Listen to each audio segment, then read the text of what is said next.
नमस्कार दोस्तों। आज हम जानेंगे कि जैसे ही हमारे साथ कोई साइबर क्राइम हो जाता है और उसमें हमारी अमाउंट साइबर क्राइम पोर्टल द्वारा होल्ड कर दी जाती है, तो उसे हम किस तरीके से अपने बैंक अकाउंट में वापस ले सकते हैं। तो दोस्तों, जब आपके साथ कोई साइबर क्राइम होता है तो आप उसकी सूचना 1930 या साइबर क्राइम पोर्टल पर करते हैं।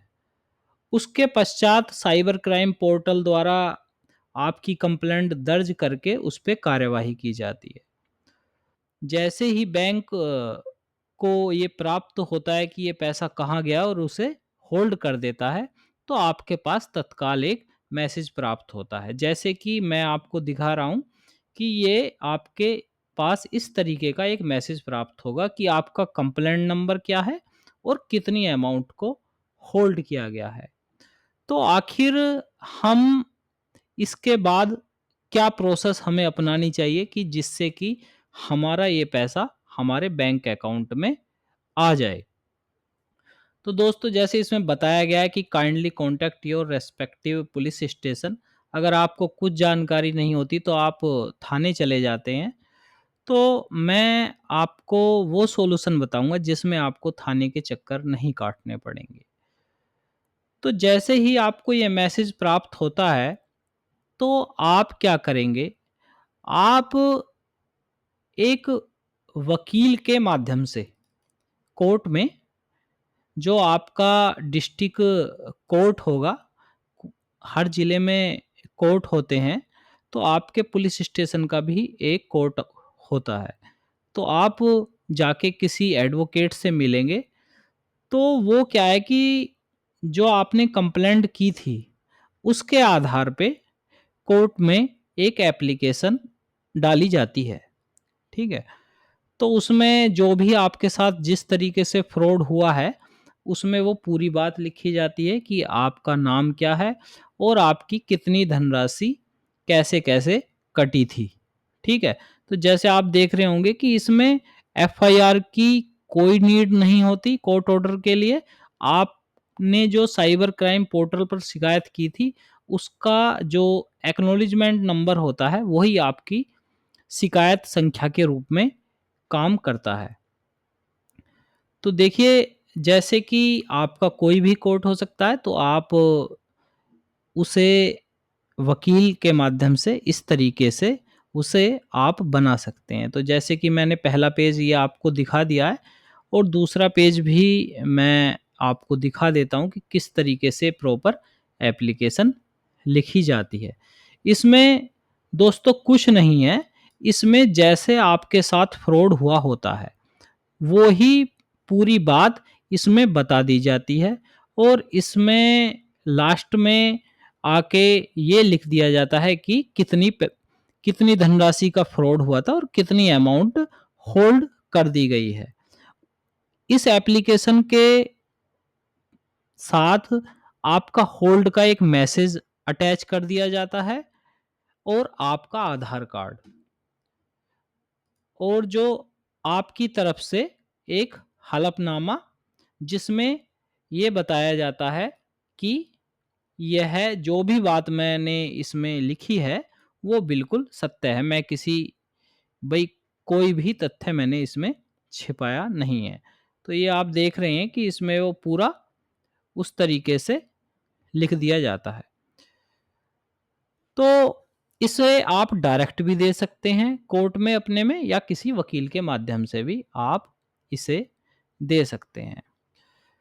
तो आखिर जब ये प्रार्थना पत्र आपकी तरफ से कोर्ट में दिया जाता है, तो इसके उपरांत कोर्ट एक लेटर आपके पुलिस स्टेशन को भेजता है कि क्या जो इन्होंने ये बात हमारे समक्ष रखी है, क्या ये सही है? इनके पैसे कटे हैं और होल्ड हो गए हैं? तो वो एक लेटर आपके थाने को चला जाता है। जैसे ही पुलिस स्टेशन में वो लेटर प्राप्त होता है, तो उसके आधार पर पुलिस एक रिपोर्ट अपने कोर्ट के लिए बनाती है। तो इसके आधार पर आपका पुलिस स्टेशन कोर्ट में वापस उस रिपोर्ट के अनुपालन में एक और रिपोर्ट भेजता है, जिसमें यह बताता है कि ये जो कंप्लेंट हुई है, ये साइबर क्राइम पर दर्ज है और इसमें इतना अमाउंट फ्रीज है और ये क्या है कि आपके खाते में अगर ये वापस कर दी जाती है तो ये न्यायहित है। तो ये आपके पुलिस स्टेशन से ये रिपोर्ट वापस कोर्ट में चली जाती है। जैसे ही कोर्ट को ये पुलिस स्टेशन की रिपोर्ट मिलती है, तो इसके आधार पर कोर्ट एक आदेश पारित कर देता है, जिसमें मैं आपको दिखा दे रहा हूँ किस तरीके का आदेश होता है।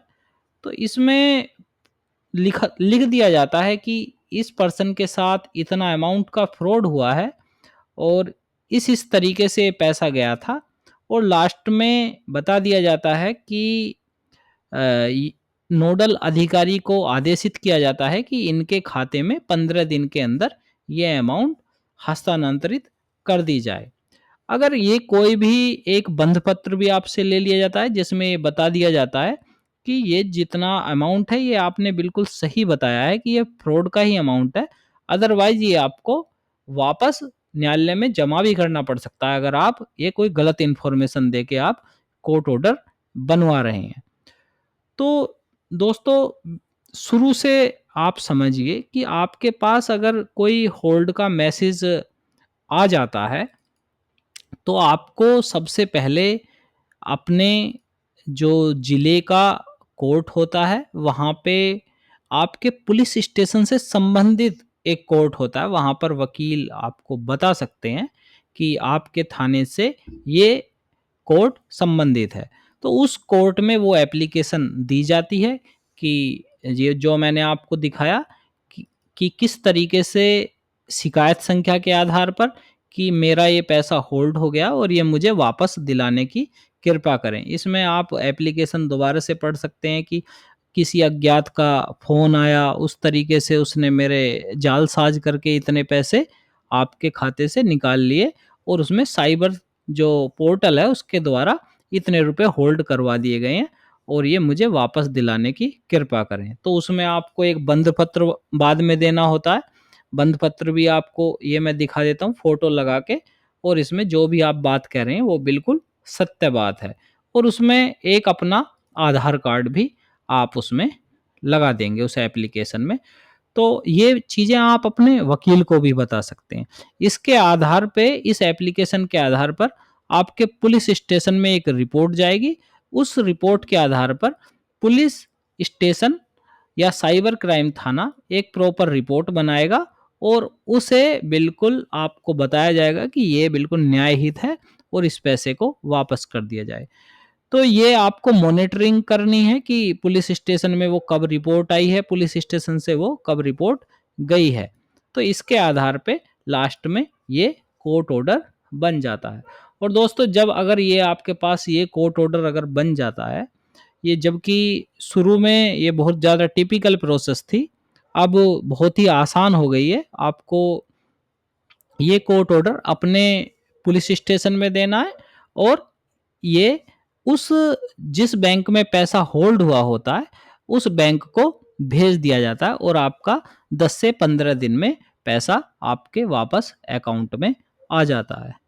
तो दोस्तों, अगर कोई भी इससे रिलेटेड आपको जानकारी चाहिए और अधिक जानकारी चाहिए तो आप कमेंट कर सकते हैं। मैं आपकी पूरी सहायता करूँगा। जय हिंद, जय भारत।